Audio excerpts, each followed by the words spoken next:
ಕನ್ನಡದಲ್ಲಿ ಇರುವಂತಹ 49 ಅಕ್ಷರಗಳ ಗುಂಪಿಗೆ ಅಕ್ಷರಮಾಲೆ ಅಥವಾ ವರ್ಣಮಾಲೆ ಅಂತ ಹೇಳ್ತಾರೆ. ಈ 49 ಅಕ್ಷರಗಳು ಹೊಂದಿರೋ ಗುಣ ವಿಶೇಷತೆಗಳ ಆಧಾರದ ಮೇಲೆ ಇದನ್ನು ಪ್ರಮುಖವಾಗಿ 3 ಗುಂಪುಗಳಾಗಿ ವಿಂಗಡಿಸಲಾಗಿದೆ. ಸ್ವರಗಳು, ವ್ಯಂಜನಗಳು ಹಾಗೆ ಯೋಗವಾಹಕಗಳು. ಈ 3 ಗುಂಪುಗಳನ್ನು ಅಕ್ಷರಗಳು ಹೊಂದಿರೋ ಗುಣ ಸ್ವರೂಪದ ಆಧಾರದ ಮೇಲೆ ವಿಂಗಡಿಸಲಾಗಿದೆ. ಅದು ಯಾವ್ಯಾವುದು ಅಂತ ನೋಡೋಣ. ಸ್ವರಗಳು, ಆ ಇಂದ ಅವುವರೆಗೆ ಇರೋ 13 ಅಕ್ಷರಗಳ ಗುಂಪಿಗೆ ಸ್ವರಗಳು ಅಂತ ಹೇಳ್ತೀವಿ.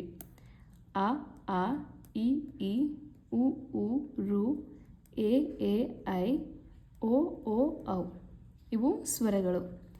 ಏನಕ್ಕೆ ಈ 13 ಅಕ್ಷರಗಳನ್ನ ಸ್ವರಗಳು ಅಂತ ಹೇಳ್ತೀವಿ ಅಂತ ಹೇಳಿದರೆ, ಈ 13 ಅಕ್ಷರಗಳು ಮಾತ್ರ ಕನ್ನಡ ವರ್ಣಮಾಲೆಯಲ್ಲಿ ಬೇರೆ ಯಾವುದೇ ಅಕ್ಷರಗಳ ಸಹಾಯ ಇಲ್ಲದೆ ಸ್ವತಂತ್ರವಾಗಿ ಉಚ್ಚರಿಸಲ್ಪಡುವಂತಹ ಅಕ್ಷರಗಳಾಗಿದೆ.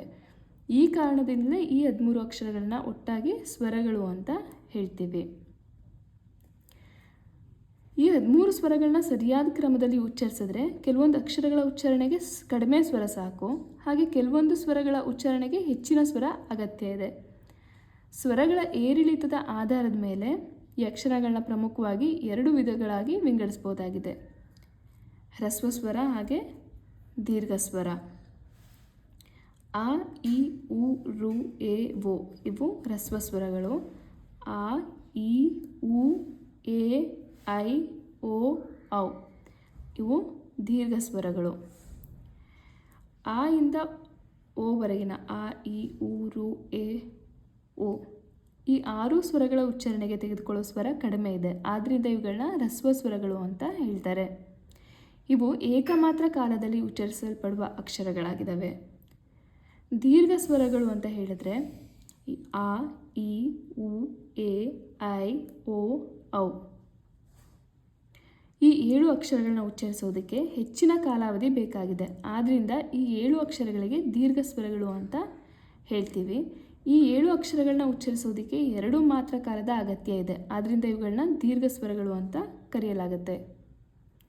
ದೀರ್ಘ ಸ್ವರಗಳಲ್ಲಿ ಐ ಮತ್ತು ಔ, ಐ ಹಾಗೆ ಔ ಸ್ವರಗಳನ್ನು ಸಂಧ್ಯಾಕ್ಷರಗಳು ಅಂತ ಹೇಳಲಾಗುತ್ತೆ.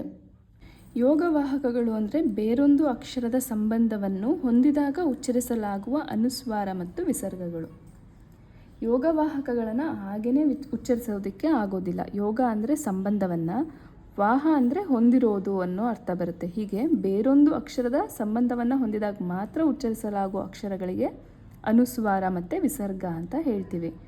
ಉದಾಹರಣೆಗೆ ಅಂ, ಗಂ, ಕಹ, ತಹ ಇವು ಯೋಗವಾಹಕಗಳು, ಬೇರೊಂದು ಅಕ್ಷರದ ಸಹಾಯದೊಂದಿಗೆ ಉಚ್ಚರಿಸಲ್ಪಡ್ತಾ ಇರುವುದು. ಕನ್ನಡ ವರ್ಣಮಾಲೆಯಲ್ಲಿರೋ 34 ಅಕ್ಷರಗಳ ಗುಂಪಿಗೆ ವ್ಯಂಜನಾಕ್ಷರಗಳು ಅಂತ ಹೇಳ್ತೀವಿ. ಇವುಗಳನ್ನ ಏನಕ್ಕೆ ವ್ಯಂಜನಾಕ್ಷರಗಳು ಅಂತ ಹೇಳ್ತೀವಿ ಅಂದರೆ, ಇವು ಸ್ವರಗಳ ಸಹಾಯದಿಂದ ಉಚ್ಚರಿಸಲ್ಪಡ್ತವೆ. ವ್ಯಂಜನ ಅಕ್ಷರಗಳನ್ನ ಸ್ವತಂತ್ರವಾಗಿ ಉಚ್ಚಾರ ಮಾಡೋದಕ್ಕೆ ಆಗೋದಿಲ್ಲ. ಉದಾಹರಣೆಗೆ ವ್ಯಂಜನ ಅಂತ ಹೇಳಿದ್ರೆ ಕ, ಚ, ಟ, ತ, ಪ ಇವು ವ್ಯಂಜನಗಳು. ಕ ಆಗಬೇಕಂತ ಹೇಳಿದ್ರೆ ಕಗೆ ಆ ಅನ್ನೋ ಸ್ವರ ಸೇರಿದ್ರೆ ಅದು ಕ ಆಗುತ್ತೆ.